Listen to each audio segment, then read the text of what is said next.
On now to contributor Ben Stein, who will remember the week past for a different reason. Friday, March 1, 2013, a date which will live in infamy. The people and nation of the United States were slowly and deliberately attacked by the partisanship, ideological rigidity, and lack of courage of the top levels of the government of this nation. We should not have to move a third bill before the Senate gets off their ass and begins to do something. I think he should understand who is sitting on their posterior. Government run for the people with care, devotion, and love of country went off the rails. Over the question of how much to cut spending and how much to raise taxes, both totally legitimate subjects for debate, we're going off the map of the known world and into a twilight zone of sequester never-never-land. We're playing hazardous games with defense, with the economic recovery, with the guiding of airplanes into airports, with the education of our children.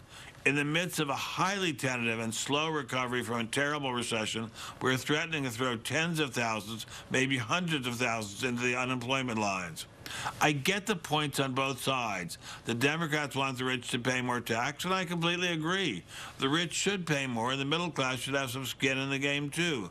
The Republicans say we're drowning in debt and have to cut spending on entitlements somewhere. And both points of view are ideologically pure, but totally unrealistic approaches to the real world. The real world is not about absolutes. This is America, not the Third Reich. We govern by compromise. The goal here is not perfect ideological nirvana. It's the dirty, gritty business of compromise. Anything less at this point is the betrayal of those who have given their all for this country. This nonsense about the budget has gone on way too long. It's exhausting and maddening. We have a government acting like rival grade school gangs on a playground. As the great Mick Jagger so aptly said, the game to play is compromise solution. Or take someone much greater. Abraham Lincoln said long ago that America was the last best hope of Earth. Let's get way, way back to the brink and show that Lincoln was right again, and Mick too. Senators, congressmen and women, Mr. President, get back to Washington, D.C. and get to work. Compromise. Work like you love America. Get it done.